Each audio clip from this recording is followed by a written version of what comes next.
Hey, it's April from Lenovo Garden, and this is my 6th episode of my Beginning Gardener series. And in this series, I have finally decided what I'm going to grow in this 8-foot bed of mine that I am sharing with you guys so that you can follow along if you are a visual learner.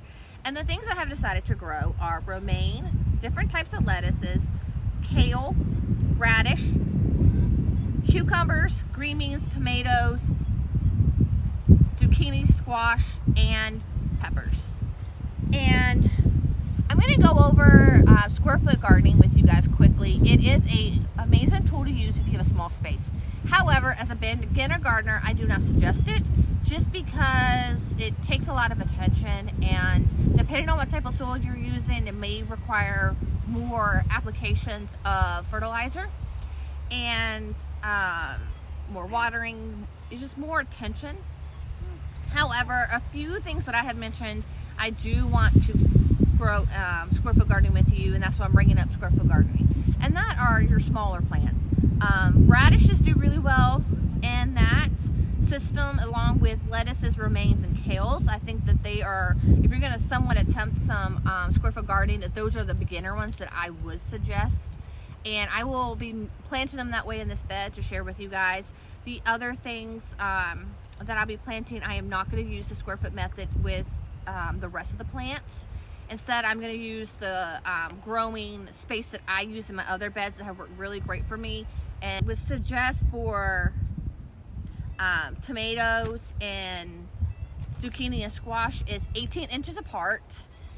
In square foot gardening, you would see that it says 12, so 1 per square foot, in other words. And I don't suggest that for them, especially at the beginning, because they you have to prune real hard and just take some more babying to be able to do that with them. If you had started by seed, lettuces, kales, romaines, they only need about 4 weeks before you can put them outside. Peppers and tomatoes, you would need at least like 6 to 8 weeks before you put them outside. I would suggest just putting cucumbers, zucchini, squash, and green beans in the beds without starting them indoors. And the green beans that I recommend you'll get a better harvest from would be the pole green beans. However, if you do not have any type of way of doing a trellis, and we can go over some trellises, then I would not do the pole green beans. I would do what they call bush green beans, because they're going to grow about this high. And the thing about bush green beans is the more you harvest, the more they'll give you. I have just noticed that when I do pole green beans, I harvest way more than I ever did with bush. So I will not go back to bush green beans. When it comes to cucumbers, I feel like the best way to get the best harvest from them would be to trellis them. What I normally do is I take a cattle panel with a T-post, and I'm going to be showing you guys how I do that. In the past, we have cut our cattle panels in half, so I do have some like 8 feet instead of the big 16 feet. I do have 4 feet, and I think what I'm going to do is I'm going to use either an 8-foot or a 4-foot one, and use that with 2 T-posts, one on one end, T-post on the other end, and connect or tie the fence on it, and use that to show you guys how to grow your green beans and your cucumbers up the trellises.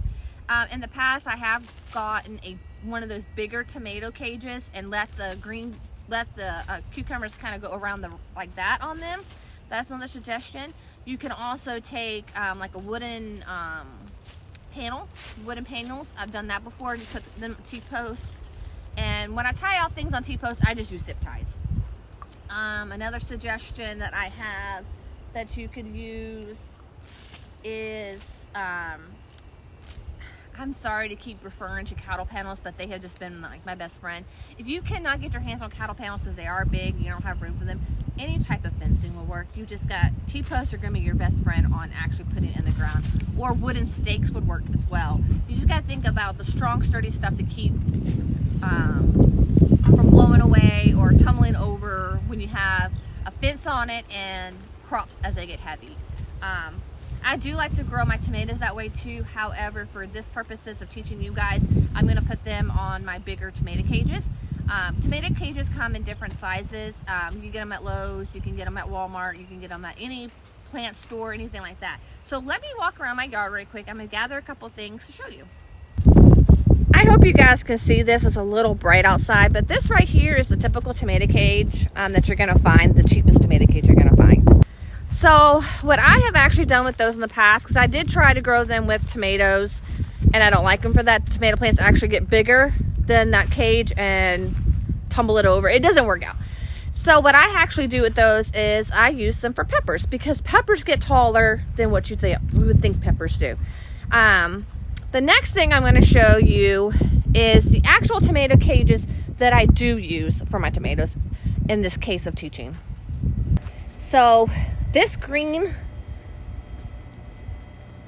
cage looks a lot like the other cage. The difference is that it's more sturdier, it's more wider, and it's taller, and it just worked way better. Now, what I have done in the past is, instead of using those for tomatoes, I can show you the other thing I use for tomatoes, is I have taken them, put them in for cucumbers, put the cucumber plant in the middle, and then as the cucumber grows, because it's a vine, I wrapped it around the outside of it and grew cucumbers that way. I have 2 of those green fences, and I've used that for 2 I have 2 of those green cages, and I have used both of those for cucumbers before, and that does work. Now let me show you some other stuff. Okay, I have gathered a couple more things to show you guys when it comes to trellising, and I'm gonna go over it with you. So this red cage is taller and it's wider, and I have successfully used these for tomatoes. And if I'm gonna use a cage that I buy from the store without making my own thing, this is a cage that I really like for tomatoes. This right here is a trellis I bought probably at Lowe's. I have grown cucumbers up it, and you could grow green beans up it. And then this is the shorter cattle panel that we've cut, I was just telling you about, and I can use T-posts to hold that up with zip ties, and I can grow green beans and cucumbers on it. So when it comes to making trellises, just be creative. Almost anything will work. You just got to think about it. And of course, some type of this system that I've shown you, I will be putting together in this bed to show you guys how to grow cucumbers and pull green beans up. And honestly, the red cages I just showed you are what I'm gonna use for the 2 tomato plants that we're gonna grow together. If you are starting your tomato seeds and you have not started them yet, I would suggest getting what they call determinate tomato plants. And to figure out if that tomato plant you want is determinate, turn the package around and you will see if it says indeterminate or determinate. I'll quickly go over the difference. Indeterminate are going to grow. They're going to get as tall as they can, and they're not going to stop unless you cut the top off, and then they'll stop growing up. Determinate only get to a certain height, and they only give you a certain amount of tomatoes. And if you're going to do a small garden with a small cage, they're perfect for that. And I will be choosing 2 of my determinate tomato plants to demonstrate that for you guys. I hope this video is helpful. And the next video I make, we will be putting in kale, romaine, lettuces, and radishes, because it is time for that.